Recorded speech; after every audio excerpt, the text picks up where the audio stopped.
आपने ऐसी जगहें देखी होंगी अपनी लाइफ में कभी न कभी, या फिर आपके लोकल रेजिडेंस में ऐसी जगह जरूर होंगी जहाँ पर आपको जाने के लिए मना किया जाता है, या फिर वहाँ पर कोई भी बच्चा जो आपके साथ का होगा या जो समझदार होगा वो कभी नहीं जाएगा। पर होता है ना कि हमारा जो एक फ्रेंड सर्कल होता है उसमें एक ना एक आपका ऐसा कोई दोस्त जरूर होता है जो कि आपको वहां पर जाने के लिए फोर्स जरूर करेगा या फिर मजे के लिए आपको वहां पर जरूर ले जाएगा। तो आज हम ये देखने वाले हैं कि दो छोटे दोस्त कैसे अपनी छोटी छोटी हरकतों से कितनी बड़ी मुसीबत में फंस जाते हैं कि उनमें से एक को अपनी जान गंवानी पड़ती है। सो आइए बिना कोई टाइम वेस्ट करे स्टोरी को शुरू करते हैं इन 3, 2, 1। जब मैं छोटा था तो हमारी स्ट्रीट के एंड में एक पुरानी टूटी हुई बिल्डिंग थी।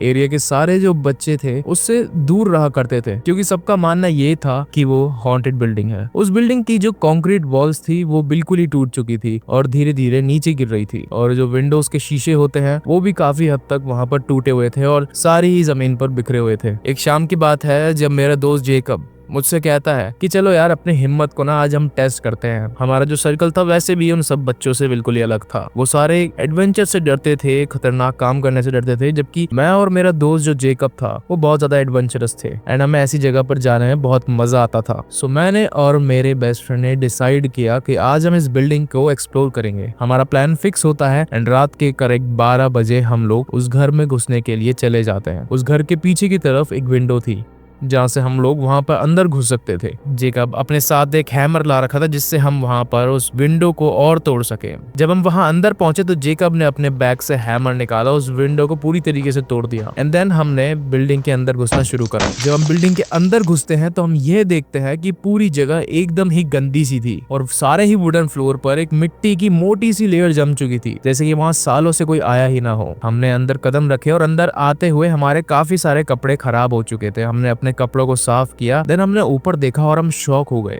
वहां पर जो मेन एंट्रेंस था उसकी वॉल पर हमने यह लिखा हुआ देखा, आई एम डेड। मैंने कहा यहाँ पर जरूर कोई ना कोई टीनेजर्स होंगे जो कि बच्चों को डराने के लिए ये सब लिख कर गए होंगे। मेरा दोस्त ने बोला हाँ शायद, लेकिन उसकी आवाज में ना मुझे उस दिन डर बहुत ज्यादा दिख रहा था। हमने थोड़ी देर बाद ग्राउंड फ्लोर के और भी रूम्स चेक किए। वहां पर एक रूम ऐसा था जो कि किचन जैसा लग रहा था एंड देन वहां पर वॉल पर फिर से लिखा हुआ था, I am in a room in upstairs, यानी कि मैं ऊपर वाले कमरे में हूँ।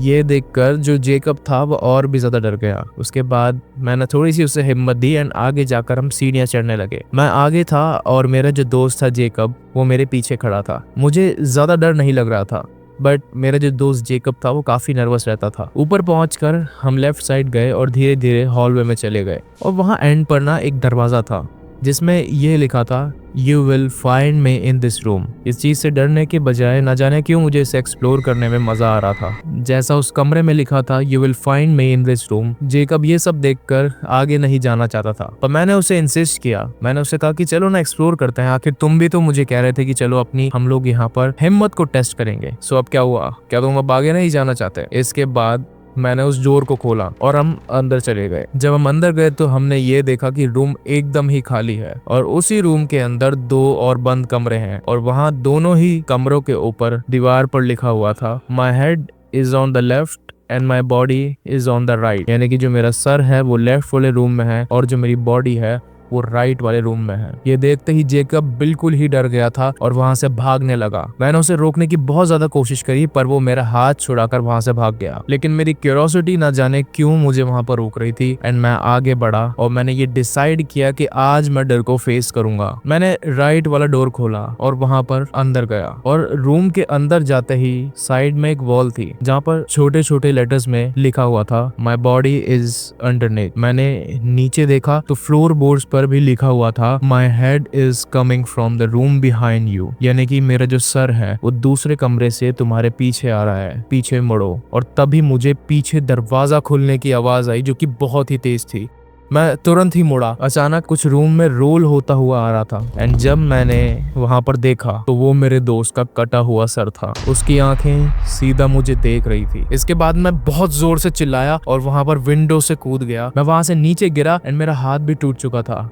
डर में रोता हुआ मैं घर की ओर भाग रहा था। इन सब के बाद मैंने पुलिस को ये चीज रिपोर्ट करी, मेरे घर पर उन्होंने भी इस चीज को रिपोर्ट करा, पुलिस भी आई एंड बिल्डिंग को सर्च भी करा, पर वहां पर उन्हें ऐसा कुछ भी नहीं मिला। वॉल्स पर वहां पर कोई भी राइटिंग नहीं थी। हैरानी की बात है इतना सब होने के बाद भी उन्हें वहां पर कुछ नहीं मिला। फिर जो वहां पर फ्लोर बोर्ड्स थे मैंने उनके बारे में उन्हें बताया, तो उन्होंने फ्लोर बोर्ड्स को हटाया एंड गेस व्हाट, जेकब की जो बॉडी थी वो उसी फ्लोरबोर्ड्स के नीचे थी, बट उसका जो सर था वो कभी भी नहीं मिला। एंड इस दिन के बाद उस वाले हॉन्टेड हाउस में कोई भी नहीं गया। काश उस दिन मैं जेकब का कहना मान लेता एंड हम शुरू में ही वहां से चले जाते। काश मेरी क्यूरियोसिटी मुझे इतना नहीं फोर्स करती कि मैं अपना एक दोस्त खो बैठूं। इस कहानी का जो राइटर है ना, इसने यहाँ तक उस शहर को भी छोड़ दिया, शिफ्ट हो गया अपने पूरी फैमिली को लेकर, क्योंकि वहां पर जो स्कूल वाले थे, जितने नेबर्स थे एंड इवन यहाँ पर पुलिस थी, वो भी राइटर पर ही शक कर रही थी, यानी कि जेकब की मौत के लिए उसे ही दोष दिया जा रहा था, क्योंकि सीधी सीधी बात थी वो इतनी रात में हॉन्टेड हाउस में या फिर जो भी अबैंडन्ड बिल्डिंग थी वो इतनी रात को कर के रहे थे वहां पर। सो एनीवेज, इस कहानी से हमें ये भी सीख मिलती है कि कभी भी अगर कोई क्यूरियोसिटी आपको ले जा रही है ना किसी गलत चीज की तरफ, तो वहां पर मत जाओ। एंड खासकर अगर तुम्हारा दोस्त है जो ज्यादा ही उद्यम है और वो बाद में डर गया है एंड आपसे कह रहा है कि वापस चलो, तो वापस जरूर चले जाना, नहीं तो तुम्हारे साथ भी बहुत बुरा हो सकता है। सो आई होप कि आपको ये वाली स्टोरी पसंद आई होगी। अगर आपको ऐसी ही और स्टोरीज देखनी है तो इस यूट्यूब चैनल को सब्सक्राइब कर लेना एंड